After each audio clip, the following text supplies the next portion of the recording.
Dando continuidade aqui, já que o último vídeo deu uma cortadinha ali, né? Só para fechar essa parte das cargas, né? Como eu estava falando sobre o negro de fumo, né? Então, é uma carga que vem usada com sucesso aí há muito tempo na indústria de borracha, né?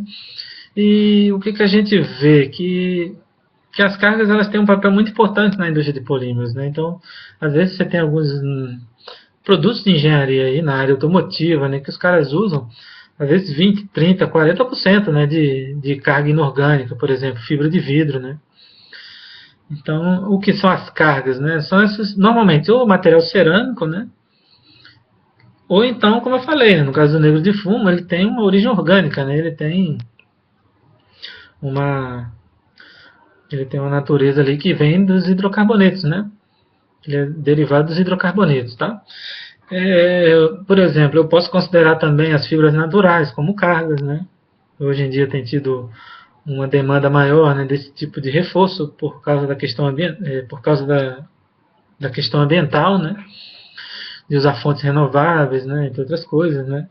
E eu posso fazer uma separação aqui em cargas como o quê?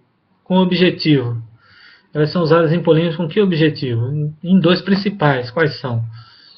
Primeiro, reforço, né? Segundo, baixar custo, tá? Eu posso fazer essa divisão ampla aí tranquilamente, né? Então, reforço seria aquilo que eu falei, né?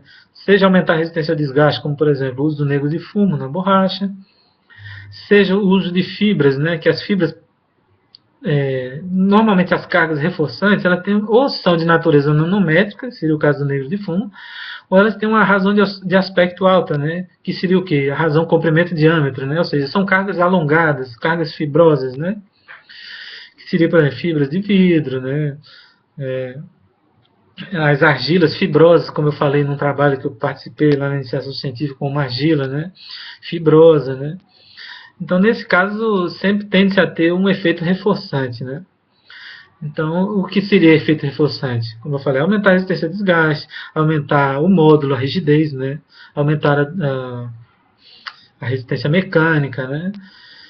E o, no caso do segundo aspecto, que são as cargas que têm esse objetivo de baixar custo, né? Elas não teriam, em regra, ação reforçante, né? Elas tendem a ter um formato mais ou menos esférico, ou seja, elas não dão ação reforçante e também não tem natureza nanométrica, né? Agora, muda a propriedade? Muda.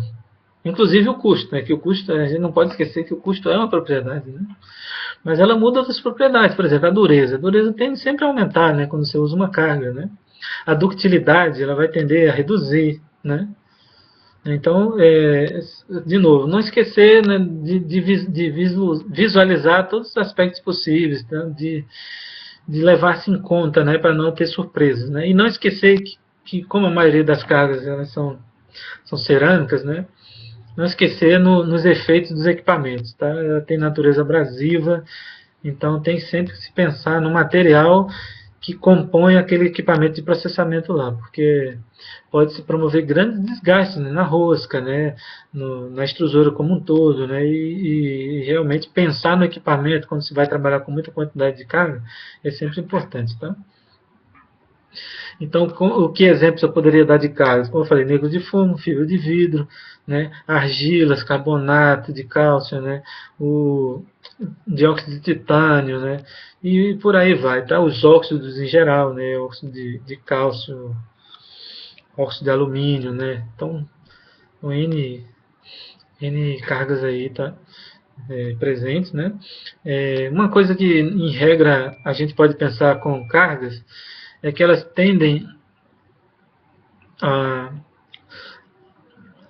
a reduzir, né, a tenacidade, né, de matrizes dúcteis, né? Então, quando você tem matrizes dúcteis, né, como PP, PE, né, em regra você vai ter uma redução da tenacidade, assim, da resistência ao impacto, né? Por quê? Porque a carga vai atuar como um concentrador de tensão, tá? Mas no caso das borrachas é muito interessante, né, que o negro de fumo ele aumenta a deformação na ruptura, né, da borracha. Isso é uma coisa muito legal, né?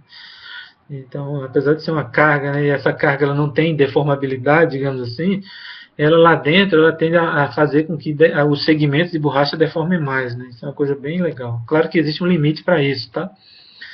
Mas, ou seja, a partir de altos teores, a deformação vai voltar a cair, digamos assim, tá? Mas é bastante interessante, tá? Agora, se tiver matrizes frágeis, a carga ela pode até dar um leve aumento da tenacidade, tá? Porque a matriz já é frágil mesmo, então a gente pode pensar assim, que a propagação de fratura ela vai encontrar algumas barreiras ali, né? A fratura vai encontrar algumas barreiras na hora da sua propagação, tá? Quando existem cargas, né? Por exemplo, uma fibra de vidro no caminho da fratura de uma resina termofixa, né? Então, aquilo ali vai ter uma energia a mais para ultrapassar aquela fibra que está no caminho ali, tá? A gente pode pensar dessa forma, tá? Aí, no dia a dia, existem as fibras, por exemplo, no caso das fibras picotadas, que seriam para processos como injeção, né? Você não pode usar uma fibra contínua, né, numa injeção, né? A não ser que você já coloque a fibra no próprio molde, realmente existe isso, né? Mas em processo de termofixo, aí sim, você pode ter fibras contínuas, né? Sei lá, em processo de laminação, né, de enrolamento, né, de putrusão, né? Aí existe a possibilidade de você usar fibras contínuas, tá? Uma coisa que as cargas sempre tendem a aumentar é a temperatura de uso do material, né? Isso é uma propriedade importante, né? O famoso HDT, né? Vou falar um pouquinho de HDT mais na frente. E, e de forma geral, acho que é isso aí, né? Então, você usa cargas para quê? Né? Para reforço ou para enchimento. Enchimento a gente pensa em baixar custo, mas não esquecer que também há mudança de propriedades, né? Matrizes duplas ficam frágeis, né? A dureza tende a aumentar, né? E E no caso do reforço, em regra, vai ser ou nanométrica, né? Ou então cargas fibrosas, tá? No caso das cargas nanométricas, a grande vantagem delas hoje em dia é o fato de você conseguir um mesmo reforço para uma quantidade muito menor de carga, então você tem menos concentração de tensão, tá? Então acho que era isso aí que eu queria falar sobre essa primeira parte dos aditivos, ok, gente? Então, a segunda parte eu entro com os 5 aditivos finais, tá ok? Então era isso aí, bom dia para todos.